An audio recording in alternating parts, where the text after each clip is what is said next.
வருகை தந்திருக்கும் அனைத்து ஜோட ஆசான்களுக்கு அனைவருக்கும் வணக்கம். என்னை முதல்ல மேடை ஏற்றி அழகு பார்த்து பேச வச்சு என் பேச்சை ரசிக்க வச்சு இந்த ரசிக்க உலகம் முழுக்க பரவ வச்சு என்னை ஒரு ஜோட ஆசிரியராக நியமித்து உங்களுக்கு முன்னாடி நிறுத்தி பேச வச்சு அழகு வச்சு என்னை இன்னொரு கட்டத்துக்கு கொண்டு போகணும்னு பார்த்துட்டு இருக்க எங்கள் பேராசிரியர் ஐயாவுக்கும் எங்கள் குருநாதர் ஐயாவுக்கும் பாலசார் ஐயாவுக்கும் வாராசோடத்தில் அங்கம் வைத்துக் கொண்டிருக்கின்ற அனைத்து நல்லுள்ளங்களுக்கும் இங்கே இந்த இடத்தில் பேச வைத்து அழகு பார்த்து கொண்டிருக்கும் ஐயா பிரகாஷ் அவர்களுக்கும் முதற்க நன்றி. இன்னைக்கு என்ன கிழமை? இங்க ஞாயிற்றுக்கிழமை தானே? ஞாயிற்றுக்கிழமை தானே? இந்த ஞாயிற்றுக்கிழமைக்கு பேரு சூரியனுக்கு ஒரு பேர் பிரகாசம்னு உண்டு. பிரகாசம்னு உண்டு. சரி, பிரகாசம்னா என்ன? பிரகாசம்னா ஒளி. அப்போ அப்புறம் சொன்னா இருள் இருக்குது. ஆனா நம்மளை சுத்தி இருக்க இருள் இருக்கு, ஒளின்னு ஒண்ணு இருக்குது. சரி, ரைட்டு, ஓகே. இந்த ஒளி என்ன? பிரகாசம் என்ன? பிரகாசம் அப்படின்னா பிரதோஷத்தை நீக்கக்கூடிய சக்தி எத்தனை இருந்தாலும் சரி பாருங்க, அந்த சூரிய ஒளி மறைவதற்குள்ளதான் பிரதோஷத்தை நீக்க முடியும். அப்போ அந்த பிரகாசம் இருக்கும் பொழுதுதான் தோஷங்களை கழிக்க முடியும். இருட்டுக்குள்ள இருந்தாலும் ஒரு வாழ்க்கையில வெளிச்சத்தை பார்க்கறதுக்கு இருந்தாலும் வழிகாட்டக்கூடிய இடங்கள்ல சரி இந்த பிரகாச ஒளி. யார் ஒளி வேணும்? பெற்றதாய்களுடைய கண் பார்வையில நாம நல்லபடியா பேர் வைட்டோம்னா அந்த ஒளியானது நம்ம உயர்த்தும். தெய்வங்களை பார்க்க போனோம்னா அந்த ஒளியானது நம்ம உயர்த்தும். குருநாதரோட ஆசி நமக்கு ஒளியாக தெரியும். இருள் சூழ்ந்து இந்த மனசை குருநாதர் ஞான ஒளி கொடுத்து நம்ம நீக்க முடியும். ஸோ அதனால இருளை பத்தி சொன்ன எங்க ஐயா அவர்களுக்கும் முதல்ல அவர் நன்றி சொல்லிக்கிறோம். ஒன்று சொன்னார், ஒரு பாயிண்ட்.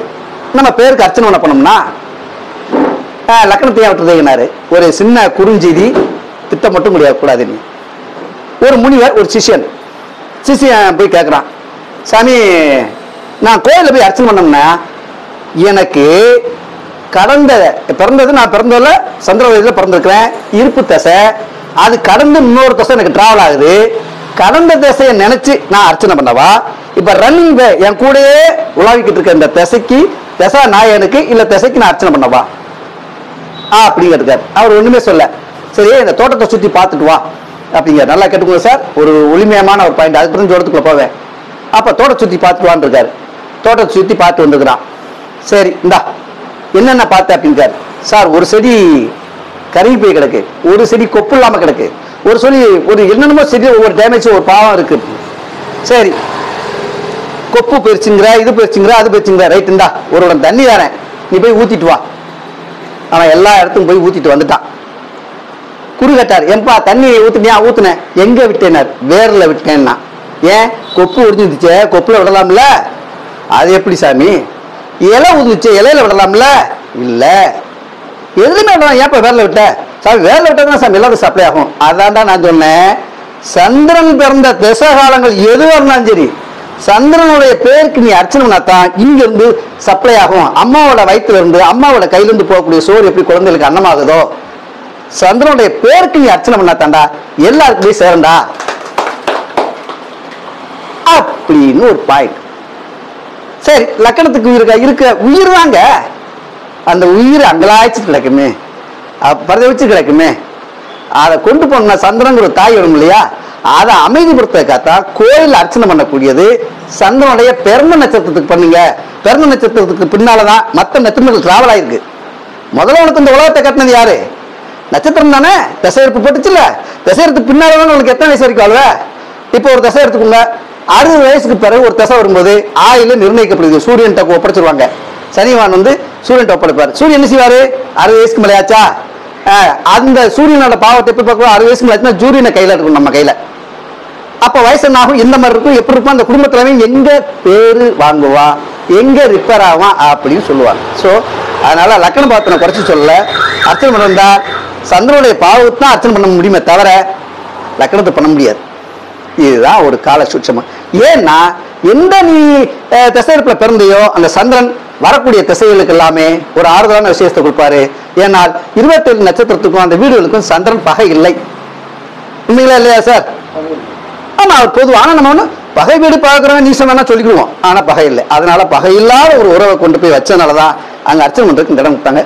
இந்த சொன்ன வார்த்தையில தப்பு இருந்தாலும் ஐயா சதீஷ் சார் கோச்சிக்கூடாது, மன்னிச்சுக்கோங்க. சரி, இப்போ எல்லாருக்கும் மத்தியில இருந்தீங்க, எல்லாருமே ஜோட பாணி சொல்லிட்டீங்க. அதுல எல்லாருமே அந்த பாணிகள் வந்துருக்கீங்க. நான் கொஞ்சம் வித்தியாசமா ஒரு பாணி சொல்லலாம்னு நினைச்சிருக்கேன். ஐயா சொல்லாங்களா? என்னோட தலைப்பு என்னன்னா உப்பு கருவாடு ஊற வச்ச சோறு. இதுதான் சோட தலைப்பு. என்ன சார், நல்லா இருக்கா? நல்லா கைதட்டுங்க சார். உப்பு கருவாடு ஊற வச்ச சோறு, இது என்ன சோடத்துக்குள்ள வந்துச்சு? அதான் கிராமத்து பரியர்கள் சார். பாலா சார் வந்து கிராமத்து பரியர் ரீச் ஆகிக்கிட்டு நீ சொல்லுப்பா, மலர் நினைவில் கொடுத்த மாதிரி கொடு. உப்பு கருவாடு ஊற வச்ச சோறு. உப்பு என்பது மகாலட்சுமி. ஒரு வீட்டுக்கு நீங்க பால் வச்ச போனாலோ, எந்த இடத்துக்கு போனாலோ, விருந்து வச்சாலும் இலையில உப்பு வைக்கணும். ஒரு வீட்டுக்கு புதுமனை பூ போனா உப்பு வைக்கணும். உப்பு. கருவாடு என்பது, கரு என்பது வயிற்றுல தெரிவிக்கக்கூடிய குழந்தை பாவகங்கள் உருவாகும் இடம், இல்ல உருவான இடம். வாடு என்பது என்ன? வாடி போன இடத்துக்கு இந்த கருவானதை செலுத்தினால் முகம் பிரகாசம் தெரியும். ஊற வச்ச சோறு. அப்போ ஊற வச்ச சோறுனா என்ன சார் அர்த்தம்? உப்பு கருவாடுன்னு சொல்லிட்டு ஊற வச்சு சொன்னா, எந்த பொருளை இறைவனுக்கு கொடுத்தாலும் தண்ணி எடுத்து பிரசாதம் தண்ணியில் நீங்க ஊற போட்டு தான் அலசி எடுத்து உலக ஒதுக்கும் போது போடுவீங்க. அப்ப சந்தோடைய பாவகத்துல அந்த அரிசி பாவங்களோ தானிய பாவங்களோ உள்ள திராளை சந்தோடைய முழு தன்மையை பெற்ற பிறகுதான் அங்கே சோறாகும். சோறு என்றால் என்ன? சோர்ந்து போன இந்த உடலுக்கு ஆறுதல் தந்து வீர நடை கொடுக்கறதுக்கு தான் சோறுன்னு வச்சாங்க. அப்ப பசியோட வந்து யாராவது வேலை செய்வாங்களா? அப்ப இதுக்கு அடுத்துதான் சோடத்துக்குள்ள வரப்போறேன். உப்பு கருவாடு ஊற வச்ச சோறு என்ன சார் அப்படின்பாங்க. இப்போ உதாரணத்துக்கு பாருங்க, அந்த காலத்துல நீங்க ஆதிபராசக்தி படம் பார்த்திருப்பீங்க. அங்க நம்பியார் விதவிதமா கொண்டு வந்து அங்க போட்டு அம்பாளுக்கு படையல் பண்ணி சாமி தட்டாப்புடான்னு இருப்பாரு. இவன் ஏற்கனவே குருநாதத்தை போய் கேட்டிருப்பான், சாமி சீக்கிரம் முன்னா நினைச்சுன்னா போடா, உனக்கு ஒண்ணும் தெரியாடா, அதை வச்சு இதை வச்சு நேடா வச்சு கும்பிடு என்னத்தையும் சொல்லி அவனை டென்ஷன் ஆக்கி விட்டுவார். இவன் போய் தண்ணிக்குள்ள போய் முங்குவான். சாமி வர சொன்னோன்னா அவன் வெளியே காப்பாற்றி கொண்டு வந்து விட்டுருவான். சரி, என் சாப்பிட்றதுக்கு என் வீட்டுக்கு வா அப்படின்னு வீட்டுக்கு வரேன்பா. இங்க தடவுலாம் விருந்து நடக்கும், இங்க போவான். அங்க நெய்யினால் செய்யப்பட்ட பலகாரங்கள் குஞ்சு கிடக்கும். இவன் மீனவ வீட்டுல மீன் குழம்புன்னு ஒண்ணு இருக்கும். கொஞ்சம் கவனிச்சு கேட்டீங்கன்னா இந்த கதைக்கு பின்னால அதுக்கடுத்து கிராமத்துல உலாவக்கூடிய ஒவ்வொரு கடவுளுக்கு என்னென்ன பிரசாதங்கள் கொடுத்து படைச்சாங்க, அது காலப்போக்கில் ஏமாறிச்சு ஏன் நடந்துச்சுங்கிறது கிரகத்துக்கு அதுக்கப்புறம் நட்சத்திரத்துக்குள்ள வரேன். என்ன பலா சார் சொன்னா ஒரு வித்தியாசமா சொல்லு, ஒரு கண்ணசு கொடு, எல்லாம் நாங்க சொன்னதே நீ சொல்லிக்கிட்டு கூடாது அப்படின்னு சொன்னாங்க. சரி வந்தாச்சு. அப்போ அவன் படையல் பண்ணிக்கிட்டு இருக்கான். ஆத்தாடி மாரியம்மா அப்படின்னு சொல்லிட்டு 4 ஆக்கு அரிசிய பாலாக்க வேண்டாம், தின்னு ஓட்டு போடியம்மா, நாங்க திங்கல. அப்போ அந்த கருவாடு அந்த இதை கொடுக்கும் போது அந்த மீன், அவன் எந்த உணவு நமக்கு இறைவன் கொடுக்கப்பட்டானோ, எதை நாம் போஷணமாக சாப்பிடுகிறோமோ அதை இறைவனுக்கு படைத்ததுதான் சிறப்பு. அப்ப நீங்க கோயில வச்சு என்னென்ன பரிகாரம் செய்வீங்க? ஒரு ஆள் விளக்கு போட சொல்லிட்டாரு, போட்டாச்சு. ஒருத்தர் மாலைகளை வச்சு போடுங்க, போட்டாச்சு. எல்லாம் போட்டாச்சு. ஏன் எனக்கு நடக்கல அப்படின்னாங்க. ஏன் இறைவனுக்கு உணவுங்கிற ஒரு பரிகாரத்தை மட்டும் கொண்டு வர மாட்டேங்க? உங்க வீட்டுல இருக்கிற பொருளை உணவு கொடுத்து போறங்க, கிரகங்கள் உங்கள் வயப்படும். என்ன உணவு? ரேசரிசி கூட போகுங்க. அந்த கிழமையும் நட்சத்திரத்தையும் நான் சொல்றேன். அதை என்ன பிரசாதம் பண்ணால் உங்களுக்கு கிரக வசியமாகும். ஏன் கிராமத்தை என்ன செஞ்சாங்க? எப்படி செஞ்சாங்க? எப்படி கொண்டு போனாங்க? வனபோஷணம்னு ஒண்ணு இருக்குது. யாருக்காவது தெரியுமோ தெரியாதோ? வனபோஷணம் என்னன்னு கேட்டீங்கன்னா, டூர் போறீங்க, போறதுக்கு முன்னா கடையில சாப்பிடக்கூடாது, அங்க சாப்பிடக்கூடாது. முதல்ல கோயில் சொல்லி முடிச்சுட்டேனால் முதல் நீங்க வீட்டுல இருந்து கட்டிச்சோறு கட்டிட்டு போகணும். அங்க போய் நீங்க சாப்பிடணும். சாப்பிட்டு வந்து அதுக்கப்புறம் தான் இஷ்டப்பட்ட குழந்தைகளுக்கு என்ன வேணுமோ வாங்கி கொடுத்து நீங்க சாப்பிட்டுக்கணும். அதுக்கு பேர் வனபோஷணம் சொல்லுவாங்க. அப்ப இறைவனை பார்க்கும்போது உன் இல்லத்திலிருந்து எடுத்த ஒரு பொருளை கொண்டு வந்து ஏன் இடத்துல உட்காந்து சாப்பிட்டேனால் உனக்கு தோஷம் போகும், அன்ன தோஷம் போகும். சரி, இது ஒரு டாபிக்காக சொன்னேன். உப்பு கருவாடு ஊற வச்ச சோறு. அந்த காலத்துல மழை பெய்யலைன்னா, நல்லா கவனிச்சுக்கோங்க, அந்த காலத்துல கிராமங்கள்ல மழை பெய்யலைன்னால் என்னென்னமோ செய்வாங்க. நாய்க்கு கல்யாணம், குதிரை கல்யாணம், கழுதை கல்யாணம் சொல்லுவாங்க. ஆனால் என்ன செய்வாங்க அப்படின்னு கேட்டீங்கன்னா, எல்லை சாமின்னு ஒரு ஊருக்கு ஒரு ஊர் எல்லை இருக்கும், எல்லைக்கல்ல ஊனிப்பாங்க. அது எல்லை சாமின்னு பேர் அதுக்கு உண்டு. அப்போ அந்த சாமிக்கு என்ன படைச்சா மழை பெய்யும்? வர்ணனோட பகவானோட டைரக்ட் கனெக்ஷன் உண்டு. அதாவது தேவேந்திரனுடைய டைரக்ஷன் கனெக்ஷன் எல்லைச்சாமிக்கு உண்டு. அந்த ஊர்ல எல்லையை பாதுகாக்கக்கூடிய அந்த எல்லைச்சாமி கல்லு மட்டும் தான் ஊனிப்பாங்க, உருவமற்ற கடவுள், வெறும் கல்லு மட்டும் ஊனிப்பாங்க. அப்ப என்ன செய்வாங்க சார்? அந்த மலைக்கு என்ன சார் செய்யணும்? வீட்டுல யார் வீட்லயோ பெரிய அண்டா ஊத்திட்டு போவாங்க. அல்ல எல்லார் வீட்லயும் கொஞ்சம் கொஞ்சம் சாதத்தை வாங்கிட்டு வாங்க. ஒருத்தர் பழைய சோறு சாப்பிட்டுருப்பான், ஒருத்தன் கேழ்வரகு கூழ் சாப்பிட்டுருப்பான், ஒருத்தர் கம்மங்கஞ்சி சாப்பிட்டுப்பா. எல்லார் வீட்லயும் ஒவ்வொரு கையை வாங்கிட்டு வர சொல்லுவாங்க. கேள்விப்பட்டிருக்கீங்களா? என்னமோ தெரியல, பார்த்துருப்பீங்க. நீங்க பார்த்துருக்கீங்களா சார்? யாரும் கேள்விப்பட்டிருப்பீங்கல்ல? அப்போ ஒவ்வொரு வீட்லயும் ஒவ்வொரு வீடு சரி, அவன் என்ன ஜாதியா இருந்தாலும் சரி, ஏதா இருந்தாலும் சரி, அவங்க சாப்பிட்டு எச்சி பட்டிருக்கும், சாப்பிட்டு மிச்சம் வச்சிருப்பாங்க. மிச்சம் வச்ச சோறு நல்லா கட்டுக்குங்க. மிச்சம் வச்ச சோறை எடுத்து கொண்டு போய் அண்டால போட்டு தண்ணி ஊற்றி கலக்கி அந்த ஊர்ல உள்ள குழந்தைகள்லாம் கூட்டு வந்து அந்த எல்லையப்பனுக்கு முன்னாடி உட்கார வச்சு எல்லாரும் ஒரு டம்ளர், அந்த காலம் டம்ளர் இருக்காது, கொட்டாங்குச்சி தான் இருக்கும், ஊற்றி இல்லைன்னா மட்டை இருக்கும், தென்னை மட்டை இருக்கும், அதில் கஞ்சி ஊற்றுவாங்க, வெங்காயத்தை போடுவாங்க. அந்த எச்சி சோறு மீதமான சோறு அந்த எல்லை சாமிக்கு பிடிக்கும். ஏன்னா ஊற வச்சுறாங்க, நல்லா கரைச்சி எல்லா வீட்டு சோறையும் போட்டு ஊற வச்சு 1 மணி நேரம் வச்சுருவாங்க. அதுக்கப்புறம் எடுத்து ஒவ்வொன்றா ஊற்றி குடிச்சோன்னே அதை சாப்பிட்டு முடிச்சோன்னே அந்த ஊரில் இருக்க அத்தனை கோயிலையும் சுற்றி கும்பிட்டு பிள்ளைகளா சுற்றி கும்பிட்டு வரும். பெரியால போக மாட்டாங்க, குழந்தைகளா சுற்றிட்டு ஆஹோ ஐயாஹோ மாலை தாங்கோ மண்ணு தாங்கோ அப்படின்னு ஒரு கவி ஒன்று சொல்லுவாங்க. அப்போ குதிச்சுட்டு வரும்போது அந்த எல்லைச்சாமிக்கு சந்தோஷம் வந்து சந்தோஷ தாண்டமாடும். ஆனவனே மழை மேகங்கள் குறிப்பிட்ட காலத்துக்கு பிறகு மழை பெய்யும். எப்படி செஞ்சிச்சு? உணவு சந்திரனுடைய பாவகம். அப்ப சாமிகளுக்கு எச்சி சோறும் அந்த எச்சி சோறும் கொடுத்துருக்காங்க, மழை வந்துச்சு. சரி, ஈசனுக்கு கண்ணப்பன் என்ன கொடுத்தாரு? எச்சதான் கொடுத்தாரு. அவர் சாப்பிட்ட உணவு தான் கொடுத்தாரு, உண்மையிலே இல்லையா? அப்ப சிவனுக்கே அந்த உணவு கொடுக்கும் ஏத்துக்கிட்டார். சரி, எல்லா சாமிக்கும் எல்லா அபிஷேகமும் நடக்கும். அவருக்கு பஞ்சாமிரத அபிஷேகம் நடக்கும், ஒரு ஆளுக்கு பாலாபிஷேகம் நடக்கும், ஒரு ஆளுக்கு ஏதோ அபிஷேகம் நடக்கும். ஆனால் ஈசனுக்கு மட்டும்தான் அன்னாபிஷேகம் நடக்கும். உண்மைங்களா இல்லைங்களா? அன்னாபிஷேகம் சிங்கிளைக்கு போடுவாங்க. ஏன்னா அவர் பிச்சை எடுத்த கடவுள். அவர் அது எல்லா சாமியும் ஏதாவது பிச்சை எடுத்துருப்பாங்க. முழுக்க முழுக்க திருவள்ளுவர் வந்து பிச்சை எடுத்த கடவுள். அன்ன உருணி அன்னம் விட்டதுனால சிவனுக்கு ஒரு கணக்கு வந்துச்சு. அதனால அன்னாபிஷேகத்தை நீங்க பார்த்துட்டீங்கனாலும் அது ஒரு சந்திர தோஷம் போயிடும். ரைட். பிள்ளையார எடுத்துக்கிடுவோம். கொலக்கட்டை பெரும்பாலும் இரங்கல் நிகழ்ச்சி நடந்த வீட்டில் தான் கொழுக்கட்டை வைப்பாங்க கூடுதலாக. அப்புறம் சுவையூட்டி பலகாரமாக இருக்கிறதுனால எல்லாருமே அதை செஞ்சாங்க. மேக்சிமம் அந்த இறந்த வீட்டு நிகழ்வுல கொழுக்கட்டை வச்சு எல்லாத்துக்கும் கொடுப்பாங்க. அது ஏன்? பிள்ளையாரோட தலை வெட்டுப்பட்டு இறந்து பிறந்ததாக ஐதீக கணக்கு. அப்போ உன் வீட்டில் ஒரு நடக்கக்கூடிய சம்பவம் இருந்தால், குழந்தை உருவத்தில் இருக்கக்கூடிய தீட்டுகள் இருந்தால், பாலாரிஷ்ட தோஷம் இருந்தால், பிள்ளையாருக்கு படைக்கக்கூடிய எந்த உணவாக இருந்தாலும் உன் வீட்டில் செஞ்சு பிள்ளைகளுக்கு கொடுத்துக்கோ. சில பேர் பாருங்க, பெண்களுக்கு உண்டான கொழுக்கட்டை செஞ்சு சாப்பிடுவாங்க. பார்த்துருக்கீங்களா? அது உங்களுக்கு கேள்விப்பட்டிருப்பீங்க. ஆண்களுக்கு காட்ட மாட்டாங்க. கேள்விப்பட்டே தெரியாது. அப்போ பெண்களுக்காக கொழுக்கட்டை செஞ்சு சாப்பிடுவாங்க, ஆண்களுக்கு காட்ட மாட்டாங்க, ஆண்கள் தர மாட்டாங்க, செய்வாங்க. ஏன்? அந்த உணவு பெண்களுக்கு உண்டான தைரியத்தை கொடுக்க. 3ஆம் பாவம் எங்க வேஸ்டா இருக்கோ அத்தனை பெண்களும் சாப்பிடலாம். எப்பவுமே பெண்களுக்கு 3ஆம் பாவம் வந்து அவ்வளவு சீக்கிரத்தை துரிதமா வேலை செய்யாது. நீ ஜோடத்தை எந்த ராசி எடுத்துக்கோங்க, என்ன நட்சத்திரம் எடுத்துக்கோங்க, என்ன எடுத்துக்கோங்க, அந்த 3ஆம் இடத்து வேலை செய்யாது. ஏன்? வீடு காலங்கள் தூரங்களில் 3 நாள் குறிக்கப்பட்ட நாட்கள் அதை வந்துடும். அப்ப ஒரு தெய்வத்துக்கிட்ட நெருங்க முடியாத நாட்களா வந்துடும். அதனாலதான் அந்த கொழுக்கட்டை சாப்பிடும்போது இதுலயும் தோஷம் வரக்கூடாதுங்கிறதுக்காக அதை செஞ்சாங்க. ஏன்? அது உணவு. சரி சார், அதுக்கடுத்து என்ன சார், பல இப்படி சொல்லிட்டீங்க, அடுத்த உணவு என்ன சார் செய்ய போறீங்க, எப்படி சார் வந்துச்சு அப்படின்னு கேட்குறீங்க. இப்போ அன்னத்தை பத்தி நான் சொல்லிட்டேன், எதை கொடுத்தா என்ன ஆகும் அப்படின்னு. அந்த காலத்துல கூட்டு குடும்பங்கள் இருந்துச்சு. எல்லாரும் வில்லு வண்டியை கட்டிட்டு கொண்டு போய் இடத்துல கொண்டு போய் வண்டியில உட்காந்து சாப்பிட்டு கூட்டு சமையல் சாப்பிடுவாங்க. இது என் குலதெய்வம், இது உன் குலதெய்வம் அப்படின்னு விருந்தோம்பல் நடந்துச்சு. அப்போ எல்லாருமே அண்ணன் தம்பிகள் பங்காளிகள் எல்லாம் வீட்டுக்குள்ள வச்சு இறங்கினாது, தெய்வத்தோட சன்னிதானத்துல சாப்பிட்டோம்னால் தோஷங்கள் வளர்ந்து சொல்லிட்டு அங்க விருந்து வச்சாங்க. அவங்களால இஷ்டப்பட்ட உணவுகளை வச்சாங்க, சாப்பிட்டாங்க, ஒரு ஒற்றுமை ரசிச்சு நல்லா இருந்துச்சு. இன்னைக்கு நம்ம வீட்டுக்கு வந்த விருந்தாளுக்கு டீக்கு கொடுக்குறோம், காப்பி கொடுக்குறோம், மிச்சர் கொடுக்குறோம், ஸ்வீட் கொடுக்குறோம், பத்தி விட்டுறோம். சாப்பாடு போடணும்ல. வீட்டுக்கு வந்த விருந்தாளி பகையாளியா இருந்தாலும் யாரா இருந்தாலும் நீங்க சாப்பாடு விட்டினா அன்னலட்சுமி அவன் வீட்டுக்கு வந்துருவா, சொந்த லட்சுமி வந்துருவா.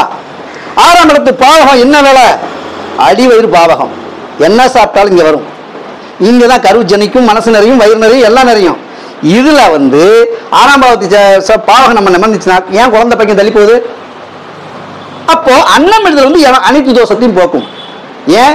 அந்த காலத்துல சிவனடியார்கள் எல்லாருமே பிள்ளைக்கறியை வச்சு கொடுக்கலையா சிவனுக்கு? 63 நாயன்மார்கள் பொது தொண்டு செய்யலையா, சேவை செய்யலையா? எது செய்தாலும் இல்ல. அப்ப சிவனடியார்கள் 63 நாயன்மார்கள் என்ன செஞ்சாங்க? உணவுகளை கொடுத்து எல்லாமே கொண்டு வந்தாங்க. அப்ப மேன்மையான பரிகாரம் என்ன? உணவு. நம்ம கோயில்ல போய் மாலை போடுறோம், தரிசன டிக்கெட் எடுக்கிறோம், தரிசனத்தை பார்க்கிறோம், பாலாபிஷேகத்தை பார்க்கிறோம். ஏன்? அன்னத்தை முன்ன வச்சு சொல்லியிருக்கா. உனக்கு என்ன தோஷம், 27 நட்சத்திரத்துல என்ன தோஷம், எதை செய்தால் என்ன பரிகாரம் பலிக்கும், என்ன செய்தால் உனக்கு அந்த நிமித்தமான ஒரு ஆன்சர் கிடைக்கும்? சொல்லலாம்ல, பேசலாம்ல. இந்த டயத்துக்கு அதுதான் நான் உனக்கு சோறு வேணும், ஜாமி சோறு, அப்புறம் நான் அந்த உணவுக்கு இன்னொன்று பரிகாரம் சொல்றேன். சரி, அந்த காலத்துல காவல் தெய்வங்கள் நிறைய காட்டுக்குள்ள மாட்டுக்குள்ள இருக்கும். நல்லா கேட்டுக்கோங்க சார், இது கிடைக்கக்கூடிய பாயிண்ட். நல்லா கேட்டுக்கோங்க. இது எங்கேயுமே நீங்க இன்னொரு வாட்டி உங்க சொந்தக்காரங்க யார்கிட்ட பெரிய ஆள்கிட்ட கேட்டா தான் இந்த ஐதீக பவர் கிடைக்கும். அங்க படையல் போடுவாங்க, காவல் தெய்வத்துக்கு படையல் போடுவாங்க. பேச்சியம்மன், அப்புறம் வந்து அந்த காவல் தெய்வத்துக்கு இன்னொரு அம்மன் இருக்குது, எசக்கி அம்மன். இந்த மாதிரி அம்மன் தெய்வங்களுக்கு கொஞ்சம் டிஸ்டர்ப் பண்ணுங்க மேடம். அப்போ பேச்சியம்மன், அப்புறம் சடச்சியம்மன், அப்புறம் பக்கத்துல இன்னொரு அம்மன், துளியானது இவங்களுக்கு மேல சொல்ல அண்ணாச்சி சொன்ன மாதிரி காட்டேரி, அதுக்கு மேல வர இவங்களுக்கு என்ன படிக்கணும், காட்டேரிக்கு என்ன படிக்கணும். இதை ஏன் வச்சாங்க? அப்போ 27 கிரகத்தையும் கண்ட்ரோல் பண்றதுக்கு காவல் தெய்வத்துக்கும் பவர் இல்லையா? சனிபகவானுடைய பாவத்துக்குள்ள வரலையா சார்? காவல் தெய்வம் சனிக்கிழமனுக்கு செவ்வாய்வானுக்கும் உள்ள டச் ஆகலையா? அப்ப உங்களோட இஷ்ட தெய்வத்தையும் காவல் தெய்வத்தையும் நீங்க சரிவர நீங்க கவனிச்சுட்டீங்கன்னா உங்களுக்கு எதுக்குங்க தோஷம் வரப்போகுது? என்ன செய்ய போறீங்க? அப்போ இசைக்கமே பேச்சுமனுக்கு ஒரு முட்டை அவிச்சு வைப்பாங்க. அதுக்கப்புறம் கருவாடுன்னு ஒண்ணு வச்சு, அது வந்து சடச்சியம்மனுக்கு கருவாடு, நெத்திலி கருவாடை வாங்கி கத்தரிக்காய் போட்டு வாழைக்காய் போட்டு ஒரு அரவப்பு போட்டு அந்த வெஞ்சல் வச்சு குழம்பு வச்சு சோறுலாம் ஒன்னா போட்டு கிண்டி ஊற வச்சிருவாங்க. 1 மணி நேரம் ஊறிடும். இலையில விரிச்சு படையல் பண்ணி கூட்டாஞ்சாங்க. எத்தனை பேர் இருக்காங்க அந்த சோறை கொடுத்துட்டு அதுக்கப்புறம் அன்னதானத்தை ஸ்டார்ட் பண்ணுவாங்க. அப்ப சாப்பாடுங்கிற ஒரு விஷயம் என்ன? கோயில நீங்க மாலையை போட்டு வருஷம் நின்று தேங்காய் உடைச்சிட்டு போறீங்க, சாமிக்கு நீங்க என்ன கொடுத்தீங்க? ஐயா நீங்க ஒண்ணும் இல்லையா? கேது தசை நடக்கணக்கே, சனியும் சேர்ந்த கேது இருக்கு, கேதோட சேர்ந்த புதன் இருக்கு, கேதோட சேர்ந்த சூரியன் இருக்கு, கேதுவோட சேர்ந்த சந்திரன் கிடக்கு. நான் என்ன பரிகாரம் செஞ்சாலும் எனக்கு எடுபடலையேங்க. ஏன்? கேதுவும் சூரியனும் கலந்துருந்தா என்ன, எது இருந்தா உங்களுக்கு என்ன? புதன் கேது இருந்தா என்னங்க? பிச்சைக்காரன் பக்கத்துல உட்காருங்க, சாப்பாடு வாங்கிட்டு இருந்தா அவனோட உட்காந்து சாப்பிடுங்க. எப்படிங்க உங்களுக்கு தோசை வரும்? இல்லைங்களா? இல்லைங்களா? பிச்சைக்காரன் பக்கத்துல இருக்கான், நீ பொட்டலத்தை வாங்கி தூக்கி போட்டு போறிய, அவனோட ஒன்று அன்பு கலந்து, அன்பு குலாவி கலந்து குலாவி நீ உட்காந்து சாப்பிட்டு பார்த்தீங்கன்னா உன்னோட தோசை வரும், அவன் சந்தோஷப்படுவான். ஐயா நல்லா இருங்கம்மா. அனாத ஆசிரமத்தில் கொண்டு போய் இங்க சாப்பாடு கொடுத்தீங்கன்னா எல்லாரும் நான் கையெழுத்து கும்பிடும்போது அழுகுறாங்க பாருங்க, கண்ணில் இருந்து கண்ணி வரும். அவங்களும் எங்க போவாங்க? அவங்களும் உங்களுக்கு தாய் இல்லையா, தகப்பு இல்லையா? அப்ப அவங்களுக்கு உணவு கொடுக்கும்போது உங்க வாழ்க்கையா 27 கிரகங்கள் தராத சுகத்தை அனாதை இல்லங்களுக்கு நீங்க கொண்டு போய் கொடுக்கும்போது அந்த சாப்பிட்டு சாப்பிடும்போது உங்க வாழ்க்கை இல்லையா? இன்னும் இல்லையா சார்? சரி சார். அப்ப அனாதாசிரமத்துல எத்தனை பேர் இருந்தாலும் அத்தனை பேருக்குள்ள ஒரு கிரகம் இருக்கும்ல, அத்தனை பேருக்குள்ள திதி இருக்கும்ல. அப்போ தொழுது அழுது பார்த்தேன், விழுது பார்த்தேன், ஆனால் விடியல் காணவில்லையேன்னு சொல்லுவான். அப்போ நீங்க சாப்பிடும் போது அனாதை உங்களுக்கு குடும்பத்தை என்ன கஷ்டம் இருந்தாலும் அன்னதானம் போய் ஊர் முழுக்க உங்க பேரை பறக்க விடணும், காற்று அப்படியே கொடிக்கிட்டு பறக்கணுமாக்கும். அனாதாசிரமத்துக்கு கொண்டு போய் ஒன்னா கொடுத்துட்டு வாங்க, அவங்களோட உட்காந்து சந்தோஷத்தை கொண்டாடிட்டு வாங்க. கேது தோசை எப்படிங்க வரும் உங்களுக்கு? அனாதைங்கிற தோசை எப்படி வரும்? இதெல்லாம் விட்டுட்டோம், லாஜிக் விட்டுட்டோம். அந்த காலத்து பெரிய ஆளுங்க யாராவது வீட்டுக்கு வந்துட்டாங்கன்னா தென்னையில உட்கார வச்சு சாப்பாடு போடுவாங்க. ஒரு உளமடி சட்டி இருக்கும், மண்பானை செஞ்ச சட்டி இருக்கும், வாழை இலை இருக்கும். வாழை இலை இல்லைன்னா வேற ஒரு ஏதோ பாத்திரம் வச்சிருப்பாங்க, அதை சாப்பாடு விட்டு சாப்பிட்டு போயாமாங்க. இப்போ ஹோட்டல் கிடையாது, டீ கடை கிடையாது. இன்னைக்கு நம்ம வீட்டுக்கு வந்துட்டோம்னா யார் வந்தாலும் சரி ஒரு மிச்சர் கொடுக்குறோம், காப்பி கொடுக்குறோம், டீ கொடுக்குறோம், பத்தி விட்டுருந்தோம். இந்த ஜோட மீட்டிங் நடக்குது, அத்தனை மீட்டிங் பாருங்க, சந்தோஷத்தில் இருக்கிறது சாப்பாடு ஒண்ணுதான். வந்தாரு பிரகாசம் நமக்கு கொடுத்தாரு, அவர் முகத்துல பிரகாசம் தெரியுது. அவர் என்ன செஞ்சாரு? சோட மீட்டிங்க்கு மேல இவங்களை சாப்பிட வச்சு தான் அனுப்பணும் ஒரு எய்ம் வச்சு கொண்டு வந்துருக்காரு. இந்த சந்தோஷத்தை எது கொடுக்குது? அப்ப 27 கிரகத்தை நீங்க என்ன எதிர்பார்க்கறீங்க? சந்தோஷத்தை எதிர்பார்க்கறீங்க. உங்க வாழ்க்கையில் ஒரு மறுமலர்ச்சி எதிர்பார்க்கறீங்க. இதை கொஞ்சம் வித்தியாசமா டிராவல் பண்ணி பாருங்களேன். ஆனா எத்தனை வந்து ரோட்ல போகுது, அழுதுட்டு போகுது, சட்டை இல்லாம துணி இல்லாம போகுது, பக்கத்து வீட்டுக்கார எத்தனை பண்டிகை கொண்டாடாம அழுதுகிட்டு இருக்கு. ஏன் துணி வாங்கி கொடுத்த கூடாதா? ஒரு கையில் வாங்கி கொடுக்கூடாது, துண்டு வாங்கி தரக்கூடாதா? எங்களுக்குலாம் பொண்ணாட வந்துச்சுன்னா ஏதாவது ஒரு குழந்தை எடுத்துனா தூக்கி கையில் கொடுத்துருப்போம். எங்களை என்ன பலாசோடைய கொடுத்த ஞானம் இருப்பதான் கூடயா? இல்லாததுக்கு நீ தடிக்கிட்டு கடை வாங்கி கொடுக்க போற வந்துச்சா? அப்போ நீங்க எந்த 27 நட்சத்திரத்தை என்ன நீங்க அவற்றை ஒப்படைச்சிட்டு போய் சாமி கால வந்து அதுக்கு பரிகாரம் சொல்லி, சரி வாஸ்து தோசை இருக்கியா, வாஸ்து தோசை போக்குறதுக்கு சாப்பிட்டே சொல்றேன். வாஸ்துல என்னென்னமோ சொல்லிட்டாரு. வாஸ்து தோசை இப்ப ஜன்னலே இல்ல இல்ல தோசை இருக்காதா? வாஸ்து நிபுணர் அதுக்காக சோறை ஓட்ட முடியுமா? இல்ல ஓட்ட முடியுமா? நல்ல சோறா இருந்தாலும் நல்ல வீடா இருந்தாலும் சரி, அமாவாசை அன்னைக்கு ஒரு டெட் பாடி வீட்டுக்கு வந்துச்சுன்னா அந்த வீட்டை ஓட்ட தான் அடிச்ச பழத்தை கொண்டு போகணும். அப்ப வாஸ்துக்கு என்ன செய்வீங்க? ஒட்ட விடுறோமா இல்லையா?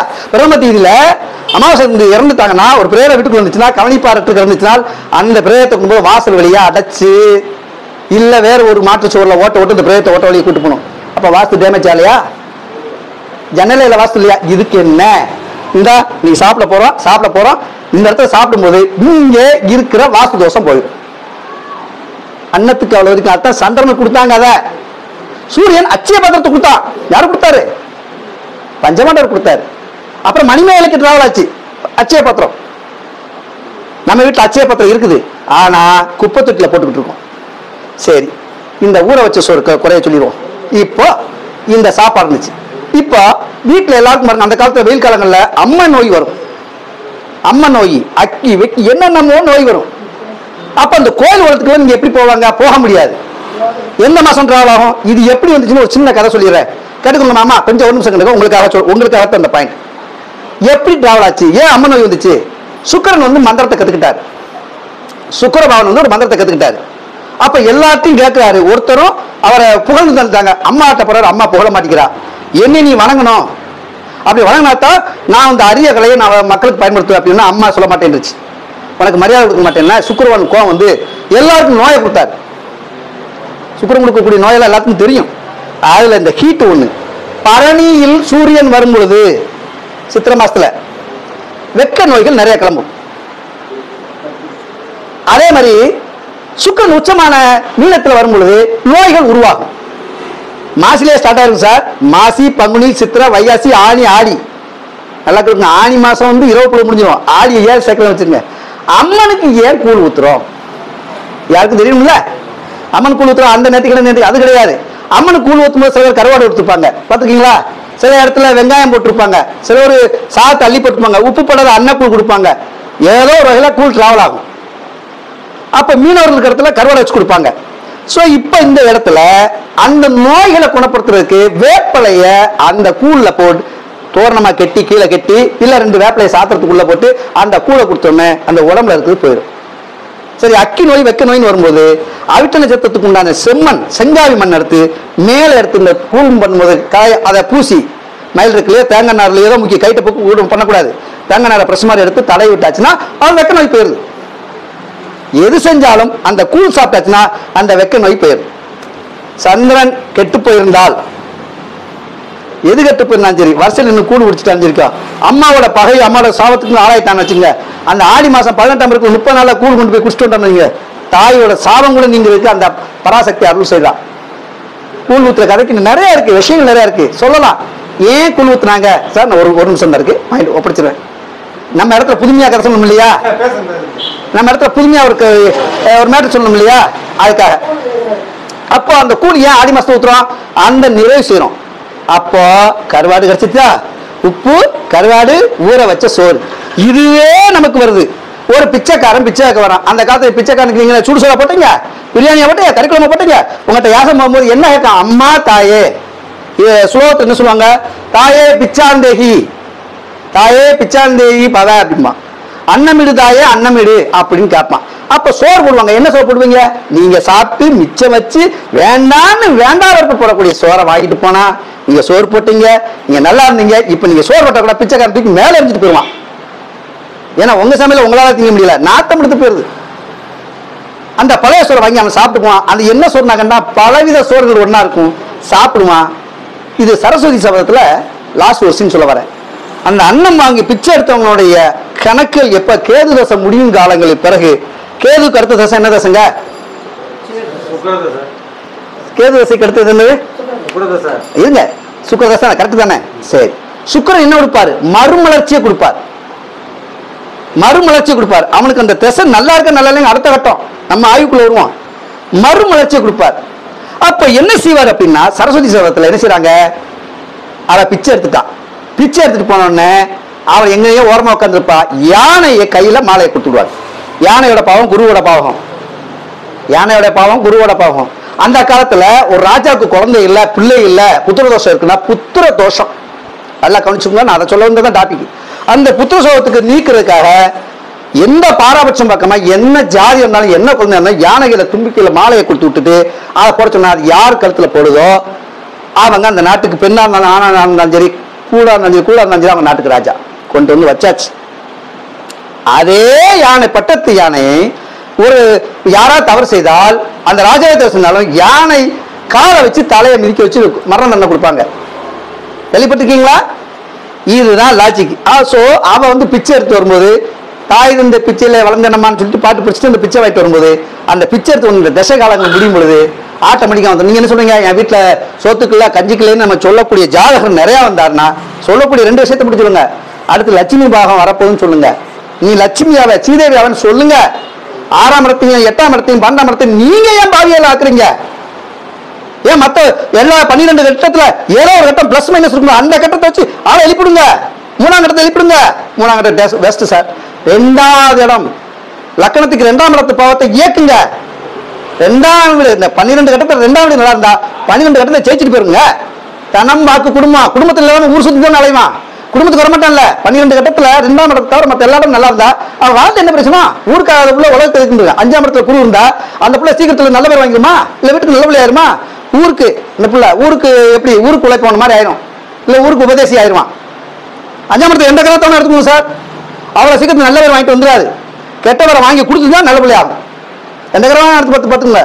என்ன ஆய்வு பண்ணி சொல்லியிருந்து நான். அப்போ குரு வரும்போது என்ன செய்வோம், பாடசாலை இல்ல விளக்குமாரை கொடுத்து பெருக்குமாரை கொடுத்து பள்ளிக்கூடத்தை தூடுறாமோ. அந்த காலத்தை பார்த்தீங்கன்னா குழந்தைய பள்ளிக்கூடத்தை தூக்க விடுவாங்க. உண்மையா இல்லையா சார்? சார் சொல்லுங்க, உண்மையா இல்லையா? பள்ளிக்கூடத்து பசங்களுக்கு தூக்க தெளிக்க அந்த பள்ளிக்கூடத்தை அத்தனை வேலையை அந்த மாணவர்கள் தான் பார்க்கணும். குருகுலத்துக்கு அதுதான் மேட்ரு.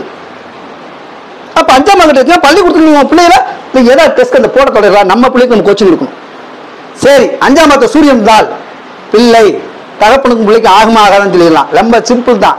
அது என்ன கிரகம் என்ன நட்சத்திரம் தான் சரி, 5ஆம் இடத்துல சூரியன் இருந்தால் அந்த தகப்பனுக்கும் மகனுக்கும் மனசளவுலையோ இல்ல வேதனைப்படுத்தக்கூடிய செயலை மகன் செய்வான், இல்லைன்னா அப்ப செய்வான். அதுக்கு என்ன சார் லாஜிக்கு? ஞாயிற்றுக்கிழமை ஆகும் காலங்களில், ஞாயிற்றுக்கிழமை சூரிய உதயத்தை பார்க்க வைக்கிறோமானால், இல்ல சூரிய நட்சத்திரம் வரக்கூடிய காலங்களிலோ இல்ல சூரிய ஓரை காலங்களிலோ இந்த பையனுக்கு சுவையூட்டக்கூடிய உணவுகளை கையில் கொடுத்து யாருக்காவது வயசு மூத்த பெரியார்களுக்கு கொடுத்துட்டு இருந்தானா, தாத்தா பாட்டி மாமனாருக்கு கொடுக்கலாம். சூரியனுக்குள்ள உட்பட்டவங்க மாமனாருக்கு கொடுக்கலாம். மாமனார் வயசானவர் தான். அவங்க வயசா அந்திம காலத்துல உட்காரக்கூடிய காலங்கள்ல மாமனாரையும் பார்க்கலாம், தகப்பனாரையும் பார்க்கலாம், தாத்தாவையும் பார்க்கலாம். அப்படிப்பட்ட அந்த குழந்தைகளை கொடுத்து அந்த உணவு கொடுத்து குழந்தையை பழக்கி விட்டீங்கன்னால் அந்த ஆசீர்வாதத்தோட அந்த பையனுக்கு அந்த தோஷம் குறையும். சந்திரன் 5ல சந்திரன் இருந்தால் தோஷமா? தோஷம் இல்லையா? ஆனால் அதுவேக்கும் ஒரு தோஷம் உண்டு. அந்த பிள்ளை ஊர் சுற்றுற பிள்ளையா பிறந்தா என்ன செய்யறது? திரைகடல் ஓடியும் திறமையும் தேடும் சொல்லுவோம் இல்லையா? அப்ப 5ஆம் இடத்துல சந்திரன் இருக்கும்போது என்ன செய்யும்? அந்த பிள்ளை எப்படி கொண்டு போறணும்? இந்த குழந்தைக்கு எந்த நாள்லயாவது மாசம் ஒரு நாள் 30 நாள்ல பௌர்ணமி நாள் திருத்தன்னைக்கு பால் சோறு கொடுக்கணும். இந்த குழந்தைக்கு பௌர்ணமி அன்னைக்கு என்ன கிழமையில பௌர்ணமி இருந்தாலும் சரி, இல்ல திங்கக்கிழமை அன்னைக்கு பால் சோறு மட்டும் ஒரு உருண்டை அதை கையில் கொடுத்து விட்டீங்கன்னா அந்த தோஷம் வளரும். செவ்வாய் 5ல செவ்வாய் இருந்தா என்ன செய்வோம்? அந்த பிள்ளை கவுச்சி மட்டன் முட்டை என்னென்னமோ ஃபாஸ்ட் ஃபுட் ஐட்டமா கேட்கும், சூடா கேட்கும். அந்த பிள்ளைய தூக்கிட்டு பக்கத்து வீட்டுக்கார குழந்தை வச்சு நம்ம பிள்ளையோட சேர்ந்து உட்கார வச்சோம்னா சகோதர தத்துவத்தோட ஒரு பிள்ளைகளுக்கு பாச உணர்வு ஊட்டிட்டீங்கன்னா செவ்வாய் தோஷம் விளையும். நம்ம கூட பிறந்த இவனுக்கு ஒத்த பிள்ளை நம்ம வச்சுக்கோம், எதுக்கு அண்ணன் தம்பிக்கு எங்க வருவாங்க? பக்கத்து வீட்டு குழந்தைகளை ஏழப்பட்ட குழந்தைய ஒன்னா உட்கார வச்சு போட்டேன்னு செய்யாது. சரி, புதன் 5ல புதன் தான் என்ன செய்யறது? நம்ம எல்லாருமே பார்த்துருக்கோம், ஜாதகத்தை எப்படி இருக்கும். 5ல புதன் இருந்தால் தாய் மாமனுக்கு செட் ஆகிற பிள்ளையும் பிறக்கும், தாய் மாமனை அழிக்கிற பிள்ளையும் பிறக்கும். உண்மையில இல்லைங்களா? சோசியத்தீங்கன்னா சொல்லலாம் போதுமா? 5ல புதன் இருந்தால் தாய் மாமா உறவு அந்த வீட்டுல இருக்காது. அப்ப என்ன செய்யணும்? அப்ப அந்த பையனுக்கு இன்னொரு தாய் மாமனை நியமிக்கணும். அது யாரு? அந்நியத்தில் புதன் அந்நிய நட்பையும் வேற ஒரு நட்பையும் ஏழப்பட்ட தாய் மாமனை கொண்டு வந்ததா புதன் விரும்புவார். அப்போ இவர் தான் உனக்கு தாய் மாமா, இவன் உனக்கு மாமன் தாண்டான்னு சொல்லி சொல்லி வளர்த்து கொண்டு வந்தனால் இந்த பையன் அந்த உறவு கொண்டாடி அந்த பிறவிக்குண்டான தாய் மாமன் தோஷம் கொஞ்சம் விலகும். 5லே குரு இருந்தால் தாமத குழந்தை, அப்படி சொல்லிட்டேன். 5லே குரு இருந்தால் தாமத குழந்தை என்ன சார் பரிகாரம்? ரொம்ப சிம்பிள். அந்த பையன் படிக்கும்போது அடிஸ்கேலு பேனா பென்சில் பேப்பர் இருந்து ஒரு கம்ப்ளீட்டா ஒரு ஏழப்பட்ட வாத்தியத்தை டியூஷனுக்கு அனுப்புங்க சார். உண்மையில சார் வாஸ்து சார் என்ன? அப்போ ஏழப்பட்ட வாத்தியத்தை டியூஷன், அது சாப்பாட்டுக்கு வழி இல்லாம இருக்காரு இல்லையா நம்ம பையனை, ஒரு டியூஷனுக்கு வேணும்னே அனுப்புங்க. ஏன் அதை நான் சொல்றேன்னு கேட்டீங்கன்னா, ஒரு விஷயம் கேட்டுக்குங்க, பள்ளிக்கூடத்தை சொல்லி தந்த வாத்தியத்தை பாஸ் ஆகாத ஒரு மாணவன் டியூஷன் வாத்தியத்தை பாஸ் ஆகலையா? சோ லாஜிக் தான். அப்ப அந்த வார்த்தை சொல்லி கொடுத்த வாத்தியத்தை அவனுக்கு எந்த ஞானம் கிடைக்கலாம்? ஏழப்பட்ட வாத்தியத்தை கொண்டு போய் கொடுத்துட்டீங்கன்னா 5ஆம் இடத்து தோஷம் வளையும். அதுக்கடுத்து சுக்கிரன் எடுத்துக்கோங்க. அது பெண் குழந்தை பிறக்கும். 5ஆம் இடத்துல சுக்கிரன் தான் பெண் குழந்தை பிறக்கும். சப்போஸ் ஆண் குழந்தை பிறந்தால் அந்த புள்ள பாருங்க அவள் அழகா மினிக்கிட்டு அழைச்சிருக்கும். வீட்டில் உள்ள எத்தனை பொருளை காலி வேணுமோ காலி பண்ணிட்டு தான் அந்த பிள்ளை பேர் வரும். ஸோ அந்த பிள்ளைக்கு என்ன செய்யணும், அவர்கள் இந்த கூட விளையாடும் குழந்தைகளுக்கெல்லாம் தின்பண்ட பொருளை வாங்கிட்டு போய் கொடுக்கணும். இந்த விளையாட போகும்போது அவன் தின்னுக்கிட்டு இருக்கும்போது நீ மட்டும் தின்னுடா அந்த பிள்ளைகளை பார்க்க வச்சுட்டீங்கன்னா சொல்லக்கூடாது. இந்த நீ அந்த காலத்தை பை டவுசர் தான் இருக்கு மேலே பைக்கில் வந்து பொரியல்ல அந்த தட்டாம்பயிரெல்லாம் வறுத்து தரமணியாக வறுத்து அந்த பயிரை சூடாக இருக்கும் வறுத்து கொண்டு போய் டவுசரில் போட்டு விடுவாங்க. அதை எல்லாத்துக்கும் பங்கு வச்சு கொடுப்பான், சாப்பிடுவாங்க. என்ன கிரகம் 5ஆம் இடத்துல இருக்கோ அந்த பயிரை வறுத்து கொடுப்பாங்க, டவுசரில் போட்டு கொடுப்பான். சூடானோடனே அந்த கையில் வறுத்து கொடுத்தோன்னா அந்த காலத்தை திருகையில் போட்டு திரிப்பாங்க, உடச்சு கொடுப்பாங்க. வறுத்தலை உடச்சு கொடுத்தோம் தானியம் அதில் மொறுமொருன்னு இருக்கும், சைடிஸ் அப்படி இருக்கும். அதுக்கடுத்து சுக்கிரன் முடிச்சிட்டேன். சனி எள்ளு உருண்டை அடிச்சு கொடுப்பாங்க. சனி 5ஆம் இடத்துல இருந்தால் எள்ளு உருண்டை கொடுத்து அந்த இடத்த கொடுத்தாச்சுன்னா வயிற்றுக்குள்ள பெத்த தாய்மார்கள் வீட்டுக்கு தூரமான காலங்கள் முடிந்த பிறகு வயிறு ஒரு மாதிரி இருக்கும். எள்ளு உருண்டை சாப்பிடுங்க. அடுத்த குழந்தை சனிக்கு இல்லையா இந்த குழந்தைக்கு எதுவும் வராது. அப்போ இந்த குழந்தைக்கும் அந்த மாதிரி கொடுத்துட்டீங்கன்னா சரியாகும். இதுக்கு அடுத்து வேற சொல்றேன், இப்ப டைம் இல்லை இல்லையா. அதுல ராகு இருந்தா என்ன செய்யுது, 5ல் ராகு இருந்தா என்ன செய்வான், பிறருடைய தகாத ஒரு எண்ணம்னு வச்சுக்கோங்களேன், அதை சொல்ல வேண்டியது இல்லை. அந்த நண்பர்களுடைய தகாத பழக்கத்தில் உள்ள நண்பர்களே கைகோர்த்து அலைவான். அப்ப நம்ம பிள்ளை சின்ன வயசுலயே கெட்டதை கத்துக்கணும். சரி, மீட்டுறது எப்படி, உளுந்தங்களி இன்னும் பருப்பு உளுந்தஞ்சோறு தொளி உளுந்து உள்ள சாதத்தை கொடுங்க. தொளி உடைச்ச உளுந்து இருக்கு இல்லையா, கருப்பு தொளி இருக்கும் அதுல, அதை அந்த சாதத்தை குழந்தைக்கு வச்சு கொடுத்துட்டீங்கன்னா சரியாயிடும். உளுந்த வடையும் கொடுக்கலாம். அதுக்குத்தான் வடமலை சாதத்தை பொருள் சொல்றதுக்கு தான் வர்றேன். தொளி உள்ள பொருட்கள் தான் கொடுக்கணும். தொளி நீக்கின கொடுத்துட்டேன்னா அந்த பாவகம் பூர்த்தி ஆகாது. அதுக்கப்புறம் கேது எடுத்துக்கோங்க. நீங்க சொல்லுவீங்க கொள்ளு தானம் காணம் அப்படி சொல்லுவீங்க. பக்கத்து வீட்டுல 4 பேர் வீட்டுல எல்லாத்தையும் கூப்பிட்டு நம்ம வீட்டுக்கு முன்னாடி உட்கார வச்சு எல்லா சோறையும் எடுத்து இந்த ஓஞ்சோர் உனக்கு நான் அவங்களே அந்த ரொட்டேட் லைஃப் நீங்க தான் அவங்க வீட்டுக்கு முன்னாடி சொல்லி கொடுக்கணும். முன்னாடி தான் வீட்டுக்கு முன்னாடி சாணம் மட்டும் பண்ணியிருப்பாங்க. ராத்திரி எல்லாரும் வீட்டு வாசல் முன்னாடி தான் சாப்பிடுவோம். சாப்பிட்டு எனக்கு தெரியாது, உங்களுக்கு அந்த ஞாபகம் வந்திருக்கும் இல்லையா சார்? அப்ப சாப்பிட்டு பாருங்க, தோஷமாயிரும். ஆக 27 நட்சத்திரம் தராத சுகத்தை 15 திதிகளான இன்னொரு 15 திதிகள் 30 திதிகள் தராத சுகத்தை, 27 நட்சத்திரம் தராத சுகத்தை, பிறந்த கிழமைகள் தராத சுகத்தை, பிறந்த ஓரைகள் தராத சுகத்தை, இந்த அன்னமானது அமுதமானது இந்த தேவாமிர்தமானதை நீங்கள் பகிர்ந்தளித்து எல்லாருடைய பகவுணர்வை நீக்கிவிட்டு செய்தீர்களானால் அந்த அன்னபூர்ணி அருளும் சிவனுடைய அருளும் சிவனுடைய திருவருளும் முருகனுடைய அருளும் எல்லாம் கிடைக்கும். ஏன்னா சிவனே பிட்டுக்கு தான் மஞ்சள் வந்திருக்கிறார். பிட்டுக்கு ஆசைப்பட்டு ஒரு கிழவிக்காக போய் சப்போர்ட் பண்ணிக்காரு, பெரும்படியும் பட்டிருக்கிறார். ஸோ அந்த மாதிரி எல்லாம் பகிர்ந்து கொண்டீங்கன்னா சரியாகும்னு சொல்லி அன்னம் ஒன்று தான் சரியான தீர்வு. அதை எந்த முறையில் கொடுக்கணுங்கிறது தக்காளி சாதம் அது எதுக்கு ஒன்று செய்யுங்க. வேற யாரு வீட்டுக்கார அங்கே போறீங்கன்னா விருந்துக்கு போறீங்கன்னா ஆப்பிள் பழத்தை வாங்கிட்டு போங்க. அது ஆப்பிள் பழம் நோயை தொட்டு காட்டக்கூடிய பழம். ஆரஞ்சு பழம் வாங்கிட்டு போங்க, சாத்துக்குடி வாங்கிட்டு போங்க, மற்ற என்ன விதவிதமான பழங்கள் வாங்கிட்டு போங்க. ஆப்பிள் மட்டும் பரிந்துரைக்க நான் செய்யவில்லை. அது நெசமா போய் எங்க பார்த்துங்க. அது பிரசனத்தில் கூட எதை சொல்லுவாங்க, வெத்தலை பிரசனத்தை பழங்களை கொண்டு போனா கூட பார்த்தோன்னு சொல்லுவாங்க. பல நிமித்தமாக ஒரு ஜாடம் இருக்குது. ஆப்பிள் பழம் கொண்டு போனா ஆப்பிள் ஏதாவது கையை வச்சு எல்லாரும் அமைக்க வச்சிருப்பாங்க. ஆப்பிள் பழம் ஒரு கைப்பட்டாலும் சரி, நம்ம வீட்டில் இருக்கும் 4 பேர் கையப்பட்டு அமுக்குவாங்க, ஆளை கண்ணி போயிடும். அப்ப கொடுக்கும்போது அந்த வீட்டுக்காரங்க உள்ள கருப்பிடிச்சிருக்கும். அப்ப ராகுவோட பாவம் அந்த ஆப்பிளோட டிராவல் ஆகும். வந்துச்சா? அது தான் பழங்கள் கொடுத்தீங்கன்னா வாழைப்பழம் அந்த மாதிரி ஏதாவது கொடுத்துக்குங்க. இல்லை என்ன உணவு கொடுத்துக்குங்க. வீட்டுக்கு வந்தவங்கள தயவு செய்து ஒரு வேளையாவது பசி அமைத்து அனுப்பிச்சு விடுங்க. அது ஏழைப்பாதி இருந்துட்டானே சாப்பிடாம அனுப்பாதீங்க. உங்கள்கிட்ட இருக்க துணி பழைய கொடுத்துருங்க, தப்பு கிடையாது. மதிய நாத்தினாருக்கும் நீங்க விருந்து படைக்கணும். இதை கடைசியா நிறைவுக்காக சொல்லி முடிக்கிறேன். மதிய நாத்தினாரு சுமங்கலியா இருந்தாலும் சரி அவங்களையா இருந்தாலும் சரி நல்லதங்கள் கதையத்தான் உங்களுக்கு உதாரணமா சொல்ல வரேன். நல்லதங்க சாப்பாட்டுக்கு வழியில்லாம தான் கிடத்த வந்து செத்தா பிள்ளைகளோட. உங்களுக்கு தெரியுமா தெரியாதா? துணி அடிச்சிருக்கும், எத்தனை பிள்ளைய அழுதுருக்கும். அவ எப்ப எழுதிருப்பா? எங்க போச்சு இந்த ஞானம், இந்த தர்மம்லாம் எங்க போச்சு? அதை சாப்பாடு அன்னைக்கு கொடுத்து அந்த குழந்தை அனுசரித்திருந்தால் இந்த சாபத்தின் பாவையும் அவன் வாங்கியிருப்பாளா, முடியலங்காரி வாங்கியிருப்பாளா? இல்லையே. அப்போ உங்க மதிநாத்தினா வீட்டுக்கு வந்துட்டானா அவளே நம்மளை பகை உணர்வோட பார்த்தாலும் அவங்களுக்கு சுவையான உணவு கொடுத்து அனுப்புனீங்கன்னா, ஏன்னா சிவன் 63 நாயனார் தான் நமக்கு இந்த கதையை சொல்லியிருக்கிறார். யாரா இருந்தாலும் அன்னதானம் பண்ணணும்னு சொல்லி அப்பவுமே சொல்லியிருக்காரு. அதுதான், அதனாலதான் இந்த நிறைவு போதான ஒரு வரி விஷயத்துல வந்துட்டேன். ஸோ 27 நட்சத்திரத்துக்குன்னு சொல்லிட்டேன், திதிகளுக்கு சொல்லி எல்லாமே அதுக்கு தீர்வான ஒண்ணு. கோயிலில் வச்சு நீங்க சாப்பிட போனாலும் 10 பேருக்கு கொடுத்து சாப்பிடுங்க. பிச்சைக்காரன் பக்கத்துல இருந்தாலும் அவனுக்கு பொட்டம் கொடுத்தாலும் அவனோட உட்காந்து முடிஞ்சா சாப்பிடுங்க. இதெல்லாம் இந்த நிறைவான ஒரு வார்த்தையில சுகமான ஒரு செய்தியை சொல்லிக்கொண்டு இந்த நல்ல சந்தர்ப்பத்தை கொடுத்த பிரகாசுக்கு, பிரகாசம்னா ஒளி, இப்ப சொன்னனே இந்த ஒளியை தந்திருக்காரு அவரு. ஏன்னா இன்னைக்கு ஞாயிற்றுக்கிழமை, இந்த ஞாயிற்றுக்கிழமை ஒளிரக்கூடிய கடவுளோட பேரு சூரியன், சூரியனுக்கு பேரு பிரகாஷ். நெற்றியில இருந்து சூரியனுடைய கார்த்திகை நட்சத்திரத்துல இருந்து பிறந்ததே முருகன், நெற்றிக்கல்ல இருந்து பிறந்த முருகன். அப்படிப்பட்ட இந்த இடங்கள்ல இந்த விருந்து ஓம்பல் வைத்துக் கொண்டீர்களானால் சகல தோஷம் விலகும், நட்பு நல்லா இருக்கும், உறவு நல்லா இருக்கும். இது கிரகமோ பாதிப்போ எது இருந்தாலும் நீங்க உங்க ஜாதகருக்கு பரிந்துரை பண்ணீங்கன்னால் ஒரு வேளையா சாப்பாட்டுக்காவது வழியை காட்டிட்டு அந்த ஜாதகர் கிளீன் பண்ணுவேன்னு சொல்லிட்டு விடைபெறுகிறேன். நன்றி, வணக்கம். இதுல குற்றம் குறை எது இருந்தாலும் சரி மன்னிச்சுக்கோங்க. ஐயா மூத்த சோழலாம் இருக்காங்க. ஐயாவுக்கு ஒரே ஒரு செய்தி மட்டும் சொல்லிடுறேன். அண்ணன் பேரு சேட்டா சொன்னாங்க இல்லையா, நம்ம சேஷ்டான்னு சோழத்துல சொன்னா மூத்தவர்னு அர்த்தம். கேரளாக்காரன் என்ன சொல்லுவாங்க, சேட்டா அப்படின்பா. அப்போ மற்ற பிரிவுல என்ன சொல்லுவாங்க, எங்க அத்தின் பேர் அப்படின்னு சொல்லுவாங்க. ஏங்கண்ணா வாங்கண்ணா போங்கன்னு சொன்னீங்கன்னா மூத்தவரேன்னு அர்த்தம். நம்ம தமிழ்ல என்ன சொல்லுவோம், அண்ணே அப்படின்னு சொல்லுவாங்க. வீட்டுக்காரனா அத்தான்னு சொல்லுவோம். அத்தான்னா அத்தை மகன் அத்னா, மாமா மகன் மச்சான், இவங்கெல்லாம் மூத்த லிஸ்ட்ல வந்தவங்கன்னு அர்த்தம். அத்தான் அப்படின்னா இந்த வீட்டுக்கு இவன் மூத்த மருமகன் அர்த்தம். அப்ப மூத்தவர் லிஸ்ட் வரக்கூடியது. இந்த இடத்துல எல்லாருமே இந்த இடத்துக்கு வாஸ்துவோட இடத்துக்கு அவரோட இடத்துக்கு மூத்தவரா இருந்தது. மூத்தவரா இருக்கிறவங்க தளபதிங்கிற படத்தை வாங்க முடியும். அதான் சேட்டான்னு சொல்லி வச்சிருக்காங்க. நல்ல பேரு. அந்த இடத்துக்கு வந்திருக்கிறாரு. இந்த நல்ல சபைத்துக்கு உங்களுக்கு சப்போர்ட்டா இருக்கனால உங்க 2 பேருடைய இரு கண்களும் ஒளி வீசட்டும் சொல்லி விடைபெறுகிறேன். நன்றி, வணக்கம். ஒரு கேள்வி கேட்கலாங்க. ஒரே ஒரு கேள்வி இல்லைங்கய்யா, ஒரு சின்ன ஒரு கேள்வி எனக்கு தெரியாத ஒரு டவுட் கேட்கலாங்க இல்லையா.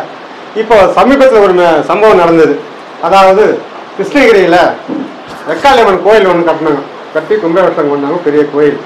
அந்த கோயிலில் வந்து யார் நினைவாக்க மாட்டாங்கன்ட்டு ஊர் பெரிய மனுஷங்க எல்லாரும் கூட்டி ஒரு 30 பேரை எல்லாம் காவி வச்சு டவல் போட்டு எல்லாம் உட்கார வச்சுட்டாங்க செலக்ஷன் பண்ணதுக்காக. காலமாடு. ஆமாம். அப்போ வந்து இதில் இருந்து என்னது மைசூர் என்ன அது தென்பக்கால இருந்து வெக்காளியன்றது சோட்டானி இது சாரி என்ன கோயில் காலமாடு கொடுத்து சாமுண்டீஸ்வரி தென்பட்டினம் சாமுண்டீஸ்வரர் கோயில் ஏதோ காளை இருக்கு. காளை பேர் என்ன சொன்னீங்க, இது பசவன் தான். அந்த காளையை வந்து அது பெரிய ஒரு ஏசி பஸ்ஸை வச்சிருக்காங்க. அவ்வளோ பெரிய ஃபேமஸான அதை எல்லாரும் அந்த கோயில் ஆசிரியம் பண்ணோம். அந்த காளையை கூட்டின்னு வந்து இங்கே வந்து ஆசிரியர் அந்த காளை யார் ஆசிரியம் வந்தோ அவங்கள வச்சு இந்த கோயிலில் வந்து பூசாரி நியமனத்திலான்னு அந்த காளை அங்கேருந்து கிருஷ்ணன் வர வச்சாங்க. அப்போ அந்த கிருஷ்ணன் அந்த காளை இங்கே வரும்போது அவ்வளோ பேர் உட்காந்து இருக்காங்க. அவங்க எல்லாரும் மூந்து பார்த்துட்டு யாரும் செலக்ஷன் பண்ண ரிஜெக்ட் பண்ணிட்டு வேடிக்கை பார்த்துட்டு ஒரு ஆளை வந்து சின்ன பேர் செலக்ஷன் பண்ணிடுச்சு. அப்போ அங்கே என்ன கிரகம் வேலை செய்யுது, அந்த காளையோட கிரகம் என்ன, அவனுடைய கிரகம் என்ன இருக்கும், எப்படி அது போய் அவன் சாந்தியை மாற்றி, இதுதான் என்னோட டவுட்டுங்க. ஸோ அதை வந்து நீங்கள் யாராவது தெரிஞ்சுங்க, ஐயாவோ எல்லாரும் செலக்ஷன் பண்ணலாம். நீங்கள் சொல்லுங்க. அதாவது தலைமை பண்புன்னு எடுத்துக்கிட்டா சூரியனை சொல்லிடலாம். ஆனால் பக்தி ரீதியில தலைமை பண்புன்னா குருவோட திருவருள் இல்லாம கேதுவோட திருவருள் இல்லாம அந்த பையன் அந்த தீட்சையை பெற்றதுக்கு சமமா வர முடியாது. ஒண்ணு ரிஷபங்கிறது காலமாடுன்னு சொல்லுவோம். அது காலப்பேரவரையும் குறிக்கும். காலப்பேரவரையும் குறிக்கும். காலப்பேரவர் என்னது, பொதுவான கடவுள். அப்ப ரிஷபத்துல இருந்து வரக்கும். அந்த காலத்துல காலமாட்டை அடக்கினா தான் பொண்ணுனாங்க. காலமாடு வந்து அந்த காலத்துல ஊர்ல பூம்பு மாட்டுக்கார பத்திட்டு வருவான். சார் பாத்தீங்களா? ஓகே, நீங்க பேசுங்க. அப்போ அந்த மாடை பூம்பு மாடை கூப்பிட்டு வருவாங்க. அந்த காளை மாடு கூப்பிட்டு வரும்போது அந்த இடத்த சுத்தி வரும்போது பூம் சவுண்ட் அடிச்சுட்டு அந்த மாடு தலையாட்டிக்கிட்டே வரும். கொண்டு வரும். அந்த வீட்டுக்கு விசேஷமா இருக்கும்.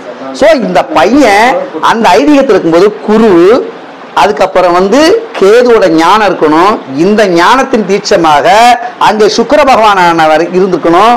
சோ இறையருள் திரையருள் இருந்ததுனாலதான் அந்த பையனுக்கு அந்த ஞானத்தை கிடைச்சு. ஆக தெய்வத்தோட அருளை கைப்பற்றக்கூடிய ஆள் வந்து கேதுவும் குருவும் தான். குரு காட்டாத வித்தைகளோ குரு காட்டாத ஞானத்தையோ குரு, ஏன்னா அந்த காலத்தை யானையே ஒரு குழந்தை அந்த நாட்டுக்கு ராஜாவை யானை தாங்க தேர்ந்தெடுத்துருக்கு. அந்த இருக்கணும், அந்த டச் இருக்கணும். அதே மாதிரி இந்த பையனுக்கு இல்லற வாழ்க்கையோ இந்த வாழ்க்கையோ சுவிச்சமான வாழ்க்கையோ அந்த வீடும் அவனுக்கு நல்லா இருக்குன்னு சந்தேகம் தான். அதனால அந்த காளமாடு வந்து அந்த காளமாடு வந்துச்சுன்னா ஒரு விசேஷம் இருக்கும். அந்த பையனோட சுவிச்சம் நல்லா இருக்கும். ஸோ இந்த மாதிரி பணிசேகரணத்துக்கு நான் சொன்னாரு. இன்னும் ஒரு சின்ன விஷயம், மதுரையில் மாட்டுத்தாவணின்னு வச்சிருப்பாங்க. யாருக்காவது பொருள் தெரியாது, இருந்தாலும் எனக்கு தெரிஞ்ச சொல்றேன். மாட்டுத்தாவணின்னு வச்சிருப்பாங்க. மாட்டு சந்தை தான் மாட்டுத்தாவணி. வணிசேகரணத்துல வணிசைன்னு போட்டிருப்பான். மாட்டு தாவணி வணிசை போட்டிருப்பாங்க. இந்த வணிசைங்கிற வணிங்கிற எழுத்துங்க வரும். ஆய்வு பண்ணி பார்த்துக்கோங்க. வருதா? வணிசேகரணத்துக்கு உண்டான எழுத்து வருதா? இதுதான் சார் மேட்டு. இதுக்கு தான் இந்த காலத்துல வந்திருக்கோம். இன்னைக்கு தேதி என்ன சார் உங்களுக்கு? இன்னைக்கு தேதி என்ன?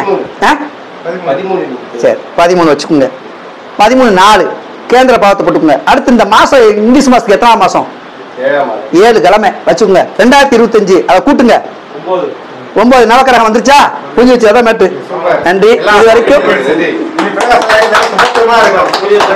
இது வரைக்கும் எனக்கு பேச வாய்ப்பு கொடுத்து ஏனோ காணோம்னு சோடத்துக்குள்ள போனோம்னா நேரம் ஆயிரும். சோடத்தை தாண்டி போனோம்னா ஒரு இந்த பசியை போக்கணுங்கிறத படப்படன்னு பேசி உங்களை ரிலீவ் பண்ணி விட்டுருக்கேன். இதுல நான் பேசின உரையில குற்றம் குறை எது இருந்தாலும் சரி, சோடத்தை தாண்டிய விஷயங்களோ இல்ல மத்த தாண்டிய விஷயங்கள் தவறா இருந்தா அடியை மன்னிச்சுக்கோங்க.